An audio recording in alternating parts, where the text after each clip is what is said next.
নমস্কাৰ মোৰ ইউটিউব চেনেললৈ আপোনালোকক স্বাগতম জনাইছো।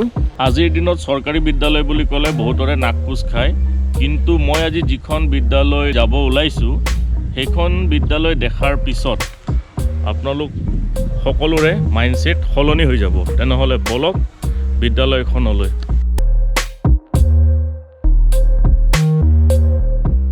মই আজি উপস্থিত আছোঁ 4 নম্বৰ বৰুৱাঝাৰ প্ৰাথমিক বিদ্যালয় আৰু আমাৰ লগত বৰ্তমান স্কুলখনৰ প্ৰধান শিক্ষক আছে। তেওঁৰ সৈতে কথা পাতিম যে স্কুলখন এনেকৈ বনাবলৈ তেওঁ ইনস্পিৰেশ্যন ক'ৰ পৰা পালে বা তেওঁৰ আইডিয়াটো ক'ৰ পৰা আহিলে। বলক। আমাৰ লগত বৰ্তমান উপস্থিত আছে স্কুলখনৰ প্ৰধান শিক্ষক আৱাজউদ্দিন আহমেদ। তেওঁৰ সৈতে কথা পাতোঁ। ছাৰ, আপুনি এই বস্তুটো এনেকৈ বনালে, আইডিয়াটো ক'ৰ পৰা আহিলে আপোনাৰ? পোনপ্ৰথমে মই আপোনাৰ নৱবৰ্ষৰ আন্তৰিক শুভেচ্ছা জ্ঞাপন কৰিছোঁ। আপোনালৈও থাকিল। কথা হ'ল, আমাৰ এইখন বিদ্যালয় যোৱা 2006 চনত সৰ্বশিক্ষা আঁচনিৰ অধীনত আমাৰ পঢ়াশালী হিচাপে স্থাপন কৰা হৈছিল।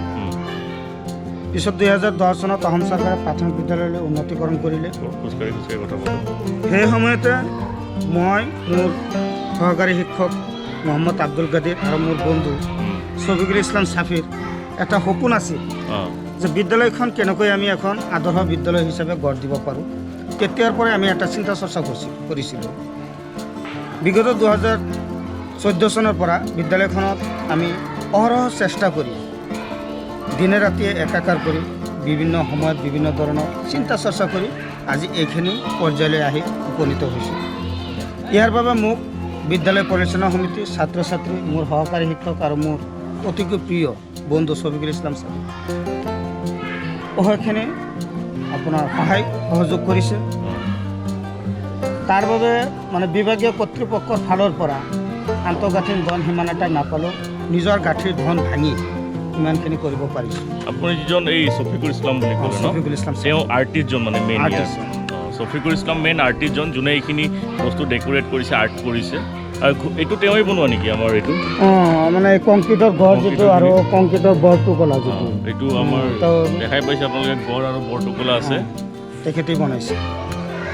আৰু বাকী আপোনাৰ দেখা পাইছোঁ দিবাৰবিলাকত পূৰা ধুনীয়াকৈ ক খ গ ঘ প্লাছ ABCD তাৰপিছত 1 2 3 4 লিখি থোৱা আছে। হয় হয়, এইখিনি মানে আমি কৰিছোঁ কি যে অকল ছাত্ৰ ছাত্ৰী কিতাপৰ মাজতে আবদ্ধ নাৰাখি আমি যদি চিত্ৰ সহায়তে ইহঁতক মানে কিবা এটা কৰিব পাৰোঁ, সেইখিনি চিন্তা চৰ্চা কৰিয়ে আমি এইখিনি কৰিবলৈ আছোঁ। আৰু ইয়াৰ পৰা আমি যথেষ্টখিনি উপকৃত হৈছোঁ। ল'ৰা ছোৱালী মানে খেলি খেলি পঢ়িব পাৰিছে, পঢ়িব পাৰিছে, আৰু এইখিনিৰ পৰা আমি যথেষ্ট উপকৃত হৈছোঁ। যি দেখা গৈছে, মই দেখা পাইছোঁ আপোনালোকৰ চিলিঙত সৌৰ জগত বনাই থোৱা আছে, তাতে সৌৰ জগত বনাই থোৱা আছে। এনেই আমি সৌৰ জগতখন যদি আপোনাৰ ধৰক বৰ্ডত আমি চকুৰে আঁকি দেখুৱাওঁ, তেওঁলোকে সম্পূৰ্ণ বুজি নাপায়। গতিকে আমি প্ৰেক্টিকেলি মানে চিলিঙত ইমান ধুনীয়াকৈ সৌৰ জগত বনাই ৰাখিছোঁ, যিটো মানে আমি ছাত্ৰ ছাত্ৰীক নিশিকিলেও ইহঁতে মানে কিতাপত চাই আৰু ওপৰ ফালে চাই ইহঁতে মানে ধুনীয়াকৈ বস্তুটো আয়ত্ত কৰি খেলি খেলি শিকিছে। আৰু সেইটো মানে ভিজুৱেল যিটো লাৰ্ণিং, সেইটোৰ ইম্পেক্টটো বহুত বেছি। কিন্তু নহ'লে আহক আমি বিদ্যালয়খন অলপ চাই লওঁ।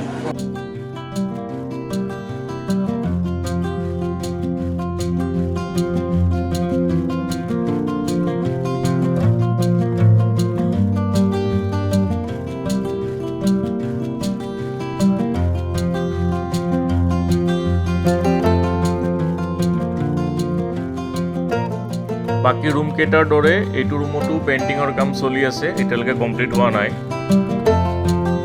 এইটো ৰামধেনু বনাই আছে। আপোনালোকে বিদ্যালয়খন চালে আৰু চেষ্টা কৰক আপোনাৰ ঘৰৰ কাষৰ যিখন চৰকাৰী বিদ্যালয় এনেকৈ গঢ় লৈ উঠক। আৰু শেষত যদি ভিডিঅ'টো ভাল পাইছে, লাইক কৰিব, শ্বেয়াৰ কৰিব আৰু চেনেলটো ছাবস্ক্ৰাইব কৰি ল'ব। ধন্যবাদ।